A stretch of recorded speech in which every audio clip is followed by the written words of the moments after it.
로마서 8장 22절에서 28절까지 제가 봉독을 하겠습니다. 피조물이 다 이제까지 함께 탄식하며 함께 고통을 겪고 있는 것을 우리가 아느니라. 그뿐 아니라 또한 우리 곧 성령의 처음 익은 열매를 받은 우리까지도 속으로 탄식하여 양자될 것 곧 우리 몸의 속량을 기다리느니라. 우리가 소망으로 구원을 얻었음에 보이는 소망이 아니니 보는 것을 누가 바라리요. 만일 우리가 보지 못하는 것을 바라면 참음으로 기다릴지니라. 이와 같이 성령도 우리의 연약함을 도우시나니 우리는 마땅히 기도할 바를 알지 못하나 오직 성령이 말할 수 없는 탄식으로 우리를 위하여 친히 간구하시느니라. 마음을 살피시는 이가 성령의 생각을 아시나니 이는 성령이 하나님의 뜻대로 성도를 위하여 간구하심이니라. 우리가 알거니와 하나님을 사랑하는 자 곧 그의 뜻대로 부르심을 입은 자들에게는 모든 것이 합력하여 선을 이루느니라. 아멘. 기도하시겠습니다. 자비하신 아버지 하나님, 저희가 하나님 앞에 나와 마음문을 열고 살아계신 하나님의 말씀을 듣고자 하나님을 향하오니 이 시간 저희들에게 임재하셔서 하나님의 생명의 말씀을 주옵소서. 우리가 하나님 주의 말씀을 받을 때에 저희들 영혼이 변화되게 하시고 예수 그리스도의 핏부림과 성령의 기름 부으심으로 충만하게 하여 주옵소서. 우리 아버지 하나님 주의 능력의 말씀이 함께 하시길 원하오며 예수님의 거룩하신 이름으로 기도하옵나이다. 아멘. 음악에는 리듬이 있어서 그 리듬에 흐름이 있습니다. 음악의 장단, 강약, 세고 여림이 있습니다. 이것은 음악뿐만이 아니라 무용에도 리듬이 있습니다. 이 리듬은 사람들의 마음에, 사람들의 정서에 영향을 끼쳐서 사람들로 하여금 덩실덩실 춤을 추게도 만들고 사람들을 경쾌하게도 만들고 또 사람들을 완만하게도 만들고 사람들의 감정을 느슨하게도 만들어주는 그러한 기능이 있습니다. 경쾌한 리듬, 빠른 리듬, 완만한 리듬, 느린 리듬, 강렬한 리듬, 우리가 이 리듬에 정말로 세고 여림, 강과 약이라고 하는 것, 이것이 조화를 이루면서 정말 사람들에게 거기에 몰입하게 만들어주는 역할을 합니다. 우리 사람들에게도 강약이 있습니다. 우리 사람들에게 강약이 있어서 강점과 약점이 있습니다. 우리 사람들은 때로 나에게 약점이 없으면, 단점이 없으면, 약함이 없으면 참 좋겠다 이렇게 생각을 하는 경우가 없지 않아 있습니다.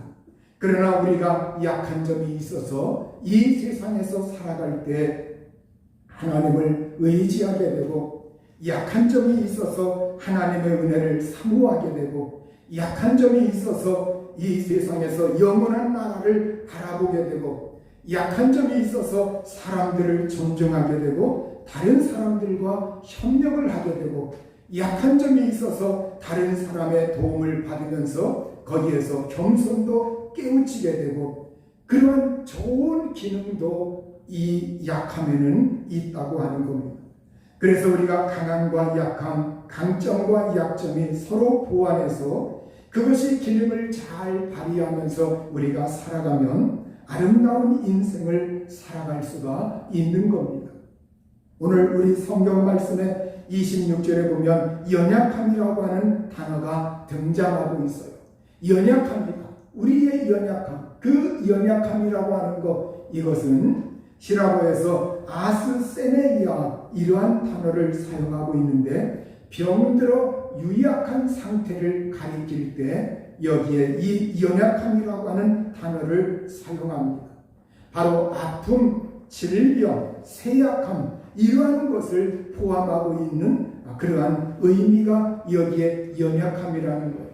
그래서 우리 사람은 이 세상 살아갈 때 아픔이 있고 질병이 있고 쇠약함이 있고 병약으로 인해서 병들어서 유약한 상태에서 우리가 그 연약함을 짊어지고서 끙끙거리면서 이 세상에서 살고 그리고 그 연약함을 보완하고 보충해주고 치료하고 그렇게 하려고 이 세상에서 부단히 자기 자신을 돌보게 됩니다.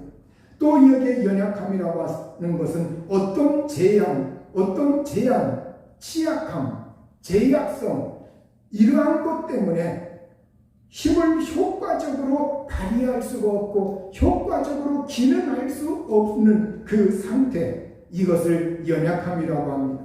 그래서 우리는 그러한 연약함 때문에 부족함이 있게 되죠. 우리가 이 연약함에 반대되는 강함이라고 하는 것, 이것은 바로 권능, 힘, 능력, 권능, 힘, 능력, 이 능력은 효과적으로 작용할 수 있는 능력입니다. 어떤 것이 구비되어 있고 힘이 구비되어 있고 그래서 모든 것이 구비되어 있어서 부족함이 없는 상태에서 효과적으로 강력하게 놀라운 힘을 발휘할 수 있는 이 능력과 힘, 이것과 연약함은 정반대되는 말입니다. 우리가 이 세상에서 살아갈 때 우리는 힘이 부족하고 능력이 부족하고 그리고 구비되어 있는 것이 부족해서 효과적으로 어떤 기능을 작용할 수 있는 그 능력이 완비되어 있지 못합니다.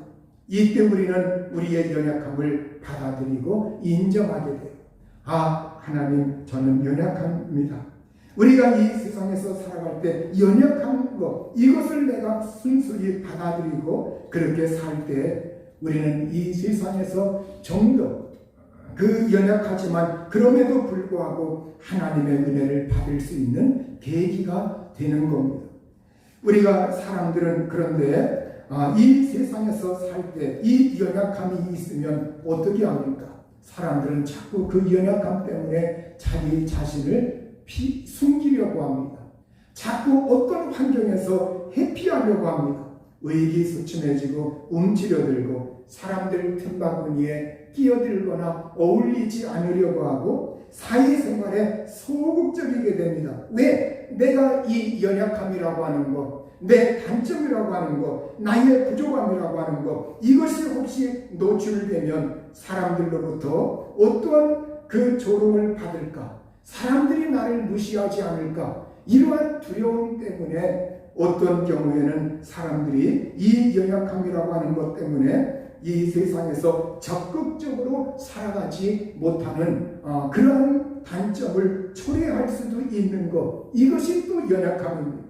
우리가 이 연약함은 양면성이 있는데 한편으로는 하나님의 은혜와 도움을 받기도 하고 이 사회에서 겸손해지게 만들 수 있는 이러한 것도 있지만 때로는 이 연약함이 한편으로는 소극적이게 만들고 회피하게 만들고 또 이 세상에서 자기 자신을 자꾸 숨기려고 하는 그러한 기능도 역시 이 연약함은 발휘하게 됩니다.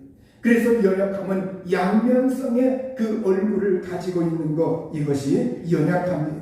그런데 우리가 이 세상 어차피 사는 것, 우리가 인생이라고 하는 것, 내가 움츠러들든지 숨든지 회피하든지 아니면 적극적으로 나서든지 우리는 어차피 우리의 인생은 낡아져가고 소모되어가고 우리의 인생의 시간이라고 하는 것은 우리가 어차피 지나갑니다. 그러면 우리가 이때 우리가 이 연약함이라고 하는 것을 잘 받아들이고 그것을 내가 인정하고 그것을 긍정하고 그리고 그것을 받아들이면서 우리가 어떻게 하면 움츠러들지 아니하고 하나님의 은혜를 받을 수가 있는 건가? 이것에 대해서 오늘 좀 말씀을 이렇게 나누려고 하는 겁니다. 미국의 영화 배우 가운데 피터 딘 클리지, 드라마에도 많이 나오고 있고 영화에도 그렇고 게임에도 그렇고 피터 딘클리지 1969년도에 태어났습니다. 이 사람은 약점을 이기고 성공한 배우로 사람들의 인정을 받고 있습니다. 그 아버지는 보험 설계사이고 어머니는 음악 교사입니다. 그 사이에서 태어난 이 아들은 어린 시절 순조롭지 못한 그러한 시기를 보내게 됩니다. 그것은 바로 연골 형성 부전으로 외소증이라고 하는 키가 132cm밖에 자라지 않고 그 이상 자라지 않습니다. 132cm 여기에서 키가 딱 멈추고 말았어요. 그래서 사람들로부터 난쟁이라고 하는 소리를 어려서부터 듣게 됩니다. 손가락질을 받게 됩니다. 친구 사이에 학교에 가도 언제나 놀림을 당하게 되고, 그런데 그 부모님은 그 아들에게 어려서부터 그에게 정신교육으로 무장을 시킵니다. 너는 애모만 사람들하고 좀 다를 뿐이지. 너는 이 세상에서 남들과 다르지 않다. 너는 사람이다. 남들과 똑같은 사람이야. 그러면서 이것을 자꾸 그 아들에게 주입을 시켜주고, 그리고 이 세상에서 이제는 살아갈 때 사람 틈바구니에서 살아야 된다. 그래서 학교도 이제 특수학교에 보내지 않냐고 일반 학교에 정상적으로 보내어서 교육을 받게 해요. 그런데 학교에 가면 또래 친구들로부터 외소증이라고 하는 이 장애 소리를 왜 안 들었겠습니까?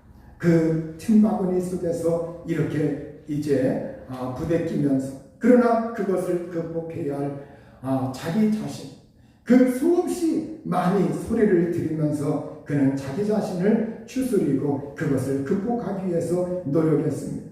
그러면서 자기가 오히려 이 단점을, 나의 이 약점을, 연약함을, 이것을 살릴 수 있는 그러한 직업이 없는가. 그러다가 바로 배우라고 하는 것, 이것을 떠올리게 됩니다. 이 배우에 하면 나와 비슷한 사람의 그 성격, 그러한 등장인물이 틀림없이 있을 것이다. 그리고 내가 그것을 잘 해내면 된다. 그래서 그는 영화계에 진출을 하게 됩니다. 처음에 데뷔하려고 했지만 시험에서 떨어지고 정말로 이게 또 도전을 하고, 그래서 마침내 이제 학교를 졸업하고 나서 마침내 27세, 만 27세에 망각의 삶이라고 하는 이 영화로 데뷔를 하게 됩니다. 그런 후에 왕자의 게임이라고 하는 작품을 통해서 2011년에 에미상, 그리고 최우수상, 또 여러 가지 상들을 그 이후로도 받게 됩니다. 사람들은 자기 자신을 난쟁이라고 조롱했는데 그는 그것을 유쾌하게 농담으로 받아칠 수 있는 그 유쾌한 성격을 기르면서, 그 유쾌함을 기르면서 그것을 웃음과 유머로 극복해서 그것을 작품을 통해서 그에게 맡겨진 작품을 통해서 오히려 그것을 해학적으로 웃음으로 그것을 잘 연기하는 132cm의 작은 키임에도 불구하고 그것을 아주 거기에 적합하게 맞게끔 적응을 하면서, 그러면서 다른 사람은 도저히 그 분야에 할 수 없는 그 캐릭터를, 그가 정말 그걸 잘 소화해내서 그는 미국에서 아주 굉장한 배우로 인정을 받고 지금도 활약을 하고 있습니다. 여러분, 우리가 많은 사람들은 약하기 때문에, 연약하기 때문에, 약점이 있기 때문에, 어려움이 있기 때문에, 나는 구비되어 있지 아니하기 때문에 우리가 이 세상에서 정말 성공적으로 살 수 없다, 이렇게 생각을 하는 경우가 있어요. 그런데 우리는 이것을 극복해야 합니다. 우리 특히 믿음의 사람들은, 믿는 사람들은 배후에 하나님이 계시고, 그리고 우리와 함께 하시는 주의 성령께서 함께하고 있다는 거예요. 우리가 연약할 때 우리의 모습, 있는 모습 그대로 우리가 하나님 앞에 나아가서 그 하나님 앞에 내 모습을 있는 그대로 내 연약함을 그에게 그대로 보이고 하나님의 은혜를 사모하는 심령이 될 때 하나님은 그 인생을 두어 살펴보시고 그에게 하나님이 은혜를 주시고 도와주시는 하나님이신 거예요. 성경은 로마서 8장 26절에 우리 이와 같이 성령도 우리의 연약함을 도우시나니 우리는 마땅히 기도할 바를 알지 못하나 오직 성령이 말할 수 없는 탄식으로 우리를 위하여 친히 간구하시느니라. 이렇게 우리에게 성령께서 우리 연약함을 도우신다고 말씀을 하고 있습니다. 여러분, 오늘 우리가 이 세상에서 살아갈 때 우리가 18절에 현재의 고난이라고 하는 말씀이 나옵니다. 우리가 현재의 고난 속에 놓여 있습니다. 현재의 고난 속에서 이 고난을 겪으면서 사는 우리 사람들이 거기에 나의 특수한 면에 어떤 연약함까지 노출되어 있을 때 얼마나 이 세상을 살아가기가 나의 힘만으로는 어렵겠습니까? 우리가 이때 해야 할 일이 있어요. 하나님 앞에 나 자신을 있는 그대로 보이고 나 자신을 긍정하면서 하나님, 제가 연약하지만 도와주세요. 하나님, 함께 하소서. 이 연약함을 통해서 주의 영광을 드러낼 수 있는 계기가 될 수 있도록 은혜를 주소서. 그러면서 그 하나님을 붙들고 의지하는 심령들이 되어야 합니다. 여러분, 어떠한 사람은 질병을 통해서 그 질병 때문에 하나님께 나아가 하나님의 은혜를 경험하고 체험하고, 그래서 그 하나님의 놀라우신 은혜를 경험하고서 이 세상에서 주님의 그 놀라우신 은혜의 손길을 찬양하고 간증하고 사람들에게 전도하고 그러한 사람들도 있어요. 여러분, 오늘 우리가 이 성령, 오늘 내가 얼마나 약한지, 얼마나 연약한지, 내가 그 연약함에도 불구하고 마땅히 기도할 바를 알지 못한다. 내가 정말 이 연약함을 하나님 앞에 구해야 되는데 그럼에도 불구하고 그 얼마나 연약한지 내가 마땅히 당연히 기도해야 할 바, 이것까지도 알지 못하는 것, 이것이 바로 우리의 영적인 또한 연약함 가운데 하나입니다. 여러분, 오늘 우리가 얼마나 연약한지, 우리가 어떻게 기도해야 할지 알지 못하고 있습니다.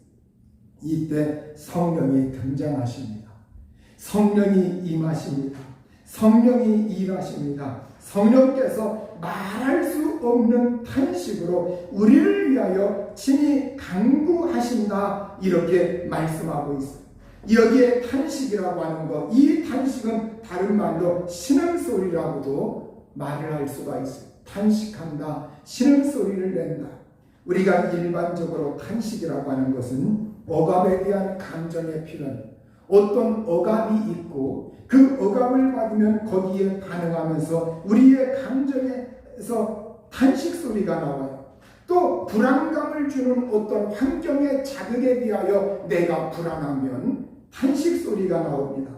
또 어떤 관계에 대하여, 사람들 간의 관계에 대하여 만족하지 못한 그 표현으로 자기도 모르게 탄식이 또한 나오게 돼요. 그래서 어떤 감정, 그 감정이 틈타면서 거기에서 어떤 억압이나 불안감이나 어떤 관계에 대해서 불만족의 표시로 거기에 대해서 사람들은 탄식 소리가 자기도 모르게 나오게 되죠. 그러나 오늘 여기에서 성령이 우리를 위해서 말할 수 없는 탄식으로 우리를 위해서 간구하신다고 할 때 그 탄식은 이런 부류의 탄식이 아니라 성령은 우리를 살피십니다. 깊은 영적인 경험, 그 깊은 영적인 경험 속에서 성령께서 우리 속에 성령이 들어와 있는 사람들은 그 성령과 우리가 함께 교통하고 교제하고 사랑을 나누고 그 성령 하나님, 그 성령의 영적인 경험 속에서 우리의 사정을 깊이 공감하고 우리가 어떠한 처지에 있는가, 이걸 깊이 그분이 공감하셔서 우리를 불쌍히 여기기 때문에 나오는 성령의 탄식입니다. 그러하기 때문에 우리는 이 세상의 탄식 소리와 성령의 탄식은 구분이 됩니다. 오늘 성령이 나의 사정을 너무나 잘 알고 계시고 나를 깊이 이해하시고 나를 깊이 공감하시고 나를 불쌍히 여기셔서 그 성령이 탄식하고 있습니다. 그런데 그 성령께서 탄식할 뿐만이 아니라 우리를 성령이 아시고 공감하는 그 내용을 탄식을 바랄 때 우리를 위하여 성령께서 친히 간구하신다고 26절에 말씀하고 있어요. 여기에 간구한다는 말은 호소한다는 말이에요. 탄원한다는 말입니다. 중보한다는 말입니다. 기도한다는 말입니다. 여러분, 성령이 중보하셔서 그분이 탄원을 해요. 여러분, 우리가 어떤 때 탄원서를 제출한다, 그러한 말을 흔히 사용하죠. 탄원한다고 하는 거, 애원한다고 하는 거, 도와달라고 간절히 호소하는 거, 이걸 탄원이라고 해요. 여러분, 오늘 성령께서 우리를 위해서 하나님 아버지에게 그가 탄원하시고 하나님 아버지에게 아무개가 이런 상황입니다. 그 상황을 외면하지 마시고 하나님이시여 아버지시여 저를 돌보시고 긍휼히 여기시고 도와주소서, 이 성령께서 중보하시면서 탄원을 하고 있다고 하는 거예요. 그 성령께서 간구하시면서 기도하고 있다는 거예요. 여러분, 성령의 간구, 성령의 호소, 성령의 중보, 성령의 탄원, 성령의 이 애원, 이것은 바로 로마서 8장 27절에 보면 하나님의 뜻대로 성도를 위하여 간구하신다고 말씀하고 있습니다. 하나님의 뜻대로 성도를 위하여, 누구를 위해서? 우리 자신을 위해서 성령께서 간구하신다고 말씀을 하고 있는 겁니다. 로마서 8장 27절에 보면 마음을 살피시는 이가 성령의 생각을 아시나니 이는 성령이 하나님의 뜻대로 성도를 위하여 간구하시느니라. 여기에 마음을 살피시는 분이 누구입니까? 하나님이십니다. 우리 하나님이 마음을 살피신다고 말하고 있습니다. 여러분, 하나님께서 내 마음을, 사람의 마음을, 우리 인간의 마음을 살피신다. 우리 인간의 마음을 살피신다고 할 때 이 살핀다는 말은 우리 마음을 찾으시고 조사하시고 살피시고 샅샅이 뒤집는다는 거예요. 여러분, 샅샅이 그분께서 조사하고 찾고 살피시고 우리 마음이 어떠한가? 도대체 아무개의 마음 상태가 어떤 상황이냐? 이걸 그냥 하나님이 전지전능하셔서 내가 안다, 이 정도가 아니라 성령께서 내 속에 들어와 계실 때 그 성령과 더불어 하나님께서 내 마음을 샅샅이 살피시고 조사하시고 찾으시고 무엇이 없는가, 무엇이 있는가, 무엇이 구한가, 무슨 걱정이 있는가, 어떤 생각인가, 그것을 찾아 살피신다는 말이에요. 여러분, 하나님께서 내 마음을 살피실 때 바로 여기에 성령의 생각을 아신다, 이렇게 말을 하고 있어요. 여러분, 이게 무슨 말씀이에요? 내 마음을 살피시면 내 마음을 아신다, 이렇게 표현을 해야 되는데 성경은 그렇게 표현하지 않고 마음을 살피시는 그분께서, 내 마음을 살피시는 그분께서 갑자기 성령의 생각을 아신다. 이게 무슨 말이에요? 여러분, 하나님이 우리 마음을 살피시는데 그때 하나님이 응답하는 방법은 성령의 생각을 통해서 하나님이 반응하신다는 거예요. 성령의 생각을 통해서 하나님이 응답하신다는 거예요. 그러면 우리 마음속에, 예수님 믿는 사람들 마음속에 성령이 와 계시죠. 성령이 와 계신데 그 성령께서 우리 속에 계실 때 이 성령이 나를 위해 탄식하시고 간구하시고 중보하실 때, 여러분, 성령의 이 탄식과 간구와 중보를 하나님께서 그걸 기억하시고 그걸 받으시고 그걸 아신다는 말입니다. 여러분, 성령이 우리 속에 있는 상황이 이러이러하다고 하나님 아버지에게 계속 끊임없이 우리가 잠잘 때에도 중보하시는데, 그 중보의 내용에 따라서 하나님께서 그 성령님의 생각을 아신다. 그러면 그 성령의 생각 그 속에 우리의 마음의 상태가 투영이 되어 있다는 거예요. 여러분, 그러하기 때문에 여러분, 성령의 생각은 각자 동일한 것이 아니라 사람마다 성령이 이 사람에 대하여 이런 생각을 품고 있고, 저 사람은 그 사람에 대하여 성령이 또 다른 이런 생각을 품고 있고, 성령의 생각이 그 사람마다 달리 품고 있다는 거예요. 여러분, 그러하기 때문에 우리가 어떻게 해야 되느냐? 성령 충만해야 되고, 성령님을 인정해야 되고, 성령님을 사모해야 되고, 성령과 동행해야 되고, 성령과 함께 살면서 정말 주님을 기쁘시게 하고, 성령과 함께 생활하는 그러한 심령이 될 때 이 성령의 생각이 하나님 아버지에게 상달되기에 적합하도록 역사하신다는 거예요.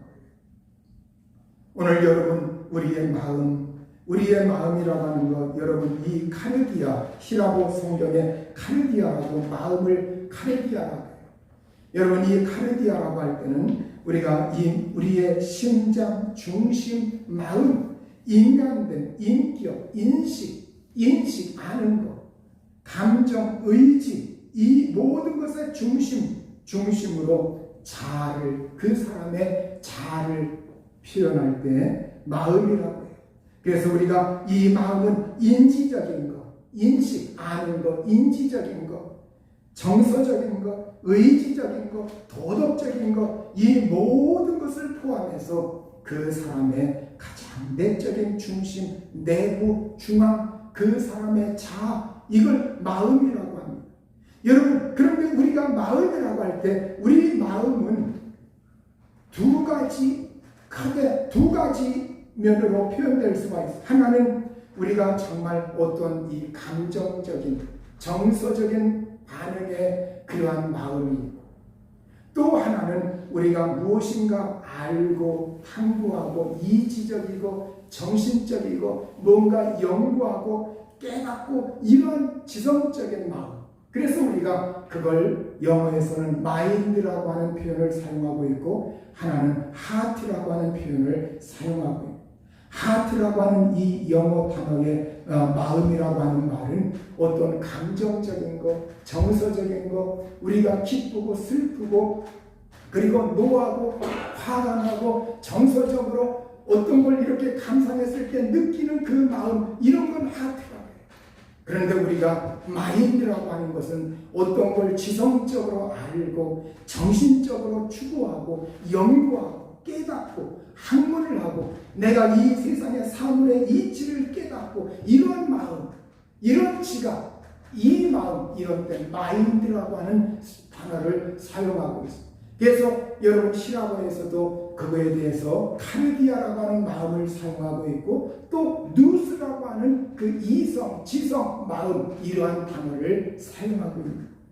여러분, 오늘 우리가 하나님은 우리의 이 양면성의 그 마음을 샅샅이 우리가 어떤 상황인가, 어떤 상태인가, 무엇을 지향하고 있는가, 무슨 생각으로 살고 있는가, 저 사람이 그 상황 속에 놓여 있을 때 어떤 의지, 어떤 감정, 어떤 인식, 어떻게 반응을 하면서 살고 있는가, 그 모든 걸 샅샅이 살피시는 하나님이라는 거예요. 여러분, 오늘 우리 하나님이, 그래서 우리는 언제나 하나님 앞에 우리가 어떻게 하느냐, 마음을 잘못 먹은 것, 생각을 잘못 가진 것, 우리의 생각이 비뚤어져 있는 것, 이걸 우리가 어떻게 해야 되느냐, 그걸 행동으로 옮기기 전에 하나님 앞에서 돌이키고 회개하고, 또 때로는 잘못 행동까지 했을 때 그때도 하나님 앞에 통회하고 차복하고 회개하면서 마음과 생각을 돌이키는 거예요.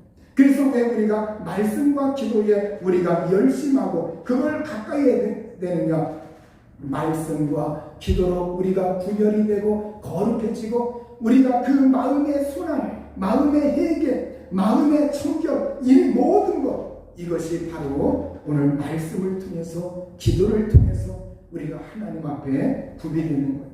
나의 이 속마음을 살피시는 그 하나님이 우리의 마음 상태가 어떠한가 그걸 보시면서 내 마음속에 와 계신 성령께서 우리의 그 마음을 집중적으로 그 상황을 하나님 앞에 준 거예요.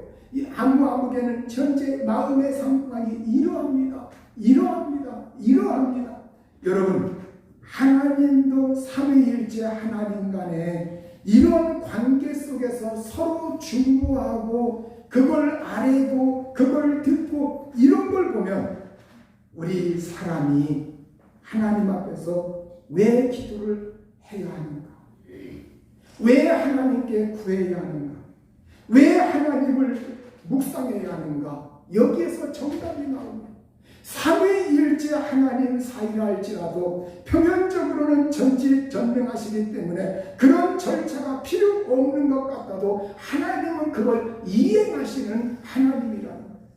오늘 우리도 하나님이 그냥 하시겠지 이 정도가 아니라 내가 구체적으로 성경 말씀을 펼치고 또 때로는 내가 그 앞에서 고개도 숙이고 때로는 그 앞에서 하나님을 앙망하면서 사모하기도 하고 그러면서 나의 현재 상황이 이러합니다. 하나님 긍휼히 여기시고 도와주시고 힘을 달라고 그 하나님 앞에 간구하고 의지하고 있는 그 마음의 자세와 태도를 하나님이 보신다는 거예요.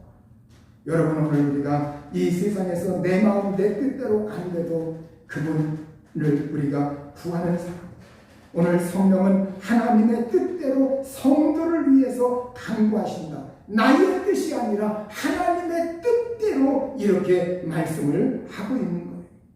여러분 여기에 성도를 위해서 간구하신다. 여기에 간구한다. 이 말은 앞에 탄식하여 중보한다.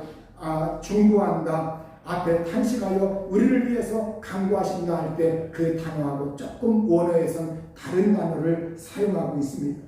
여기에 여러분 성도를 위해서 하나님의 뜻대로 성도를 위해서 간구하신다 할 때 이 간구라고 하는 말은 정말로 그 권위 있는 이에게 다가가서 마음의 어떤 요구나 간청을 가지고 권위 있는 분에게 다가가서 내 마음속에 있는 그 요구와 간청을 그분에게 내어놓고 요청하는 것을 말하고 있는 단어입니다. 그래서 우리가 성령께서 권위가 있으신 아버지 앞에 누구를 위해서? 성도를 위해서 아무아무개 성도가 현재 이러합니다. 하나님 이 문제가 급한데 이걸 좀 해결해 주십시오. 그러면서 성령께서 그 권위 있으신 아버지 앞에 다가가서 그분에게 요청하고 간구하고 의지하는 그러한 모습이 여기에 반영이 되고 있는 말씀이에요. 그렇기 때문에 오늘 우리는 하나님 앞에서 내 마음을 살피시는 하나님 앞에서 내 마음을 우리가 어렵다고 해서 애가 될 대로 되라. 나도 모르겠다. 이제는 모든 거 포기한다. 내 마음 나도 모르겠다. 애라 될 대로 되라. 지금까지 내가 정성 쏟았는데 안 되더라. 될 대로 되라. 이것이 아니라 우리가 아무리 어려운 환경 중이라 할지라도 지금까지의 마음을 지켜왔으면 앞으로도 마음을 꿋꿋이 지키면서 그러면서 성령 하나님을 의지하고 성령이 하나님의 뜻대로 간구하시기 때문에 나도 주님의 뜻을 따라서 그분의 목적을 따라서 그분의 의도를 따라서 하나님 앞에 간절히 의지할 수 있는 심령이 되어야 합니다. 여러분 오늘 우리가 하나님을 사랑하는 사람이 되어야 돼요. 내가 어떤 환경에 있든지 어려우면 어려운 환경 중에서 연약한 환경 중에서 하나님을 사랑하는 성도가 되어야 합니다. 로마서 8장 28절에 보면 그러므로 우리가 알거니와 하나님을 사랑하는 자 곧 그의 뜻대로 부르심을 입은 자들에게는 모든 것이 합력하여 선을 이루느니라. 여기에 보면 하나님을 사랑하는 자 여기에 이 사랑한다는 동사는, 사랑한다는 동사는 아가파오라는 단어를 사용하고 있습니다. 여러분, 아가페라고 하는 말은 여러분 너무나 많이 들어서 알고 있어요. 하나님의 그 사랑을 표현할 때 아가페, 조건 없는 사랑, 무조건적인 사랑, 예수 그리스도를 통해서 우리에게 하나님 은혜와 사랑을 주시고 우리의 허물을 덮어주시는 이 하나님의 사랑, 이 아가페, 그걸 동사로 표현한 단어가 여기에 아가파오, 바로 사랑한다는 말이에요. 바로 우리가 하나님을 사랑할 때 하나님이 우리를 사랑하신 그 사랑처럼 하나님을 그렇게 사랑해야 된다. 그렇게 사랑해야 된다. 하나님이 어떤 때 이 세상에서 내가 잘 되었기서 하나님 감사합니다, 사랑합니다, 이런 때가 아니라 우리가 연약한 상태에 있을 때, 연약할 때, 그때 하나님을 사랑하는 자, 하나님을 사랑하는 자. 그런데 여기에 여러분 아가파오라고 하는 이 단어의 의미는 좀 더 인격적인 관계에 있어서 타인의 행복에 기여하려고, 타인의 행복에 기여하려고 관심을 가지는 것, 관심을 가지고 소중히 여기고 사랑하는 것, 이러한 의미를 가지고 있는 것이 아가파오, 사랑한다는 말입니다. 그러니까 여러분, 내가 하나님을 사랑하게 되면 거기에서 이기적인 것에서 벗어나게 돼요. 왜 우리가 하나님을 사랑하라, 하나님을 사랑하라 하면서 동시에 우리 기독교 복음의 핵심은 하나님이 우리에게 말씀하시는 건 십계명도 그렇고 예수님의 새 계명도 그렇고 하나님 사랑하라 이렇게 말하면서 이웃을 사랑하되 네 몸처럼 사랑하라 이렇게 말하고 있어요. 여러분, 이 아가페라고 하는 사랑이, 우리는 대개 사람들이 그냥 하나님이 우리 죄 용서한 거 이것까지만 알고 있는데, 여러분 여기에 사랑한다는 말 아가파오, 이건 타인의 행복에 기여하려고 관심을 가지는 것, 소중히 여기는 것, 그 사람을 소중히 여기는 것. 그런데 우리가 인간관계에 있어서 내가 이렇게 표현하려고 하면 저 사람이 휙 돌았어요. 내가 저 사람한테 좀 관심을 보이려면 반응을 하는 거예요. 제가 예전에 우리 교인들한테 이렇게 새해가 되고 또 성탄절이 되고 그러면 우리 교인들한테 목사로서 그래도 안부도 좀 전할 겸 새해 하나님이 복을 주시길 원한다. 그러면서 명절이라든가 이런 때 내가 축하 인사도 좀 하고 이렇게 해야지. 그래가지고 한두 번 보낸 적이 있어요. 한두 번 보냈는데 답장이 오는 사람들이 아주 극히 드물어요.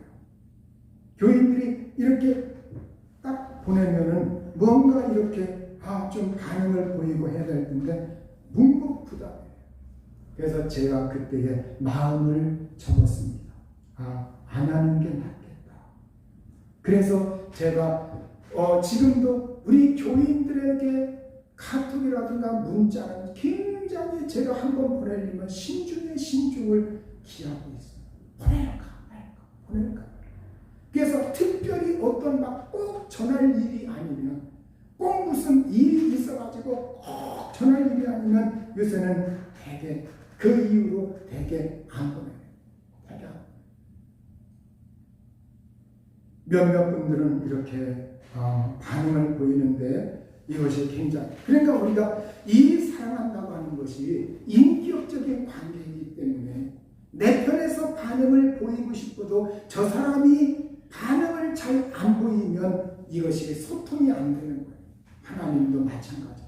하나님이 처음에 우리를 무조건적으로 사랑하지만 그 다음에는 내가 하나님을 사랑하는 자, 하나님을 사랑하는 자, 하나님 앞에 내가 소통하면서 하나님 앞에 반응을 보여야 돼요.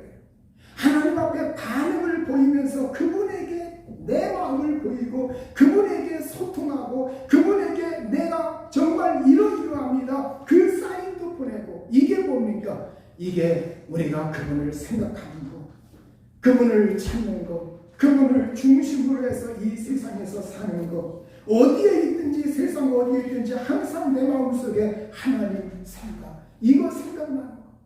끊임없이 그분을 의지하고 그분 사랑하고 예배하고 이러한 것, 이것이 있을 때 또 기도로 아니고 이러한 것이 있을 때 하나님께서 그 다음에 역사하시고 일하시고 한다는, 하나님의 처음에 짝사랑으로 하나님의 일방적으로 사랑을 쏟아 부었지만 거기에 응답하지 않으면 아무 소용이 없어요. 여러분, 오늘 우리가 하나님을 사랑하는 자, 우리가 알거니와 하나님을 사랑하는 자, 곧 그의 뜻대로 부르심을 입은 자들에게는 모든 것이 합력하여 선을 이룹니다. 여러분, 오늘 우리가 정말로 하나님께서 소중히 여기고 가치 있게 생각하는, 오늘 여기에 이 사랑한다는 말 속에는 기뻐한다, 즐거워한다, 소중히 여긴다, 가치 있게 생각한다. 그래서 하나님이 나를 사랑하셔서 독생자 예수님을 주셨을 때 나를 하나님이 아주 소중히 여기고 나를 가치 있게 생각해요. 그렇다고 할 것 같으면 나도 하나님을 소중히 여기고 가치 있게 생각하는 사람, 그게 바로 그걸 행동으로 표현하는 것이 뭐냐? 예배라는 거예요. 워십.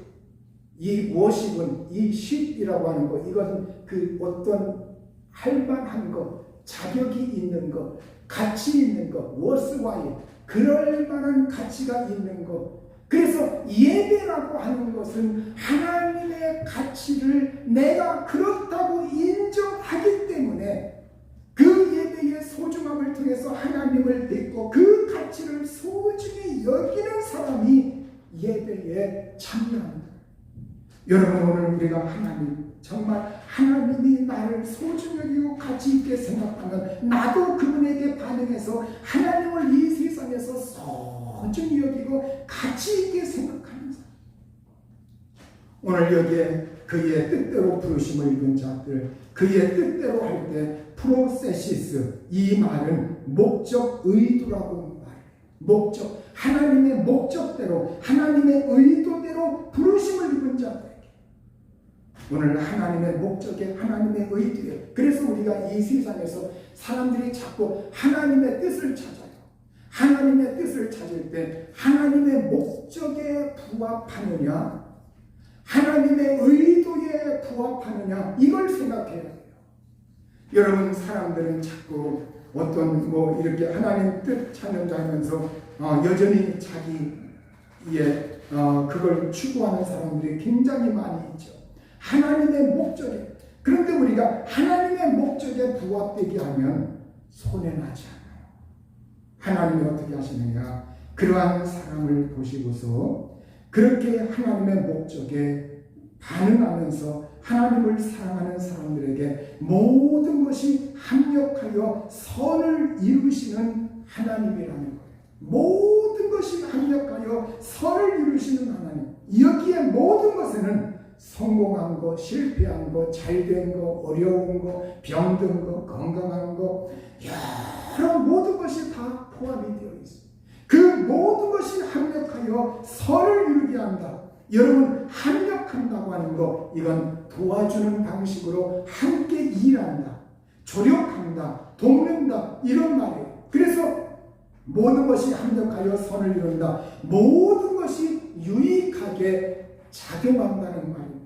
여러분, 오늘 하나님은 우리가 이 세상에서 결국 손해 난 것까지도 하나님을 사랑하는 자, 하나님의 목적에 부합되어서 부름받은 그 사람들에게 하나님은 어떻게 하시느냐, 결국 모든 것이 유익하여 작용할 수 있도록 하나님께서 은혜를 베푸시고 알아주시고 인정하시고 그 사람을 소중히 여기시면서 일하시는 하나님이라는 거예요.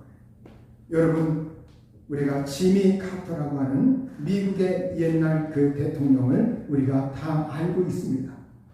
그분이 이번 10월 1일에 98세로 생일을 맞아서 간소하게 그 생일 축하를 했습니다. 그 땅콩 축제, 땅콩 농장 그 땅콩 축제에서 원래 이분은 해군사관학교 출신이었고 그리고 그의 고향 마을 거기에서 땅콩 농사를 짓다가 정치계에 입문하고 대통령이 된 사람, 1976년도에 대선 출마하고 그리고 77년도 1월 달부터 미국의 대통령으로 이렇게 일을 하였습니다. 그가 처음 대통령이 되었을 때 우리 침례교회에서 침례교인이었기 때문에 우리 침례교회에서 지금의 그 서울시 의원 이렇게 건물 옛날 국회의사당, 그러니까 옛날 국회의사당 그 자그마한 거 있어요.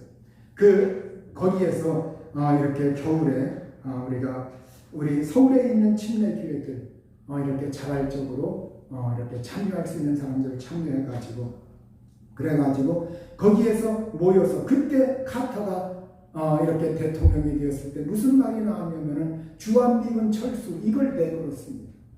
주한미군 철수하겠다. 그런데 그때 우리 침례교회에서 강력하게 주한미군 철수하면 안 된다.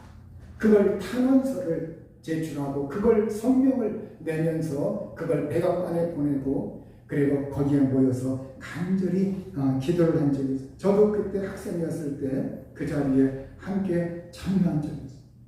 여러분 오늘 우리가 정말 이 카터는 그가 그 플레인스라고 하는 조지아주 그 플레인스의 작은 마을, 농장도 있고 시골 같은 작은 마을이에요. 그 작은 마을에 플레인스 교회 교우들과 이렇게 마지막 이제 자기의 남은 생애를 정리하면서 다른 사람들보다도 거기에서 이 농장 그 주변에서 그들과 어울리면서 이렇게 인생 말년을 지내고 있는데 그가 이제 50대의 대통령이 되어서 50대의 백악관을 또 이제 은퇴하고 나갔습니다. 그래서 그가 이제 60 바라보면서 다시 땅콩농장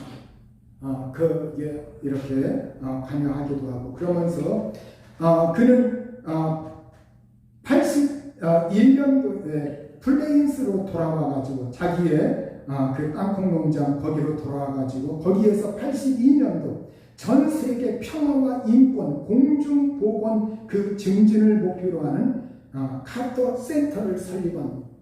그 카터 센터 이제는 그 카터 센터를 그 후손이 맡아서 운영하고 있습니다. 그래서 이 평화와 인권을 위해서 그리고 공중보건 증진을 위해서 그리고 헤비타트 사람의 집 지킴 운동 이거에 봉사하고 그러면서 세계에 다니면서 이걸 위해서 노력도 하고 대통령 때는 인기가 별로 없었지만 그는 대통령 퇴임 후에 세계에서 최장수하는 대통령으로서 그리고 정말로 사람들에게 그 선의에 많은 영향력을 끼치는 그러한 사람으로서 인정을 받고 그리고 노벨 평화상까지 받고 이러한 사람. 근데 그는 바로 얼마 전까지도 옛날 대통령이 되기 전에도 그 시골 마을의 자그마한 교회당에서 교회학교 교사로 일을 하다가 백악관에 들어갔습니다. 그런데 그 퇴임하고서 그 교사 그 일을 지금까지도 그래서 어린아이들 아니면 이제는 어른들 뭐 이런 사람들에서 성경 공부 같이 나누고 그걸 바로 얼마 전까지만 해도 했다고 해요.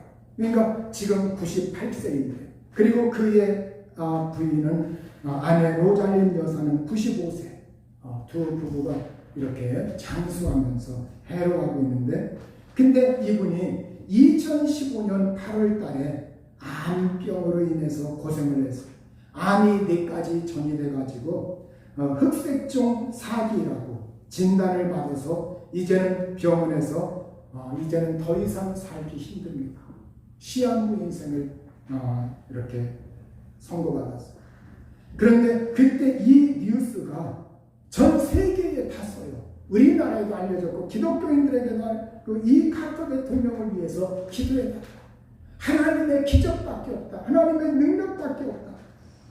물론 미국의 그 좋은 의료, 약물 치료 이러한 거에 도움과 거기에다가 하나님의 은혜, 하나님의 놀라우신 역사 그리고 전 세계의 카터를 우호적으로 생각하는 사람들의 그 기도, 중보 기도의 그 능력, 이런 속에서 그는 하나님의 은혜로 치료받았어요.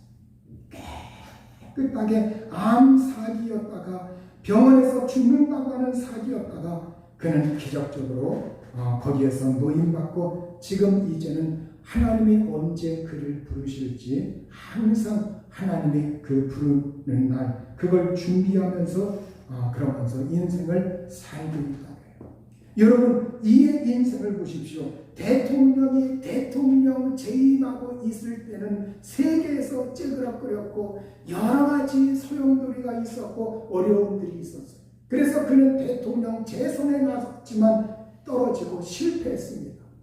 사람들이 저 지미 카터는 정치를 얼마나 저렇게 못하길래 저렇게 떨어졌는가. 사람들이 막 여러 가지. 그런데 그는 그 이후로 그가 옛날 가지고 있던 정말 주일학교 교사 일, 그걸 다시 손에 잡고 하나님 사랑하고 교회도 크지 않아요. 작은 시골교회, 작은 마을. 그러면 사람도 그렇게 많지 않아. 작은 마을에서 그냥 교인들 이렇게 다 하는 그런 마을에서 자란 그 틈바구니 속에서 거기에서 정말 하나님 사랑 나타내면서 그러면서 때로는 또 시간 내어가지고 정말 평화와 인권을 위해서 공중 보건을 위해서 집 없는 사람들의 집 그걸 지어주는 것을 위해서 그렇게 헌신하고 여러분, 오히려 이 카터는 그 마음속에 하나님을 사랑하는 재임 기간은 사람들로부터 별로 인정받지 못했지만 그 이후의 삶이 미국의 어느 역대 대통령보다 더 훌륭하게 빛나는 더 훌륭한 사람으로 자리매김을 하고 있고 또 장수하면서 하나님의 놀라운 이적의 역사까지 체험하고 여러분, 그 마음 중심에 하나님을 하나님 사랑하는 것, 겉으로 보이는 거 말고 사람들이 뭐 이렇게 나를 알아주겠지 그거 말고 하나님을 그러니까 마음 중심에 사랑하고 사랑할 때 하나님은 그의 인생 모든 것이 합력하여 선을 이루게 하시는 하나님이라. 오늘 저와 여러분도 우리가 이 세상을 살아갈 때 우리가 어떤 형편에 있든지 우리의 연약함이 있을 때 하나님을 뜨겁게 사랑하여 모든 일이 합력하여 선을 이루는 놀라우신 은혜를 경험할 수 있기를 주의 이름으로 축원합니다. 이 시간 우리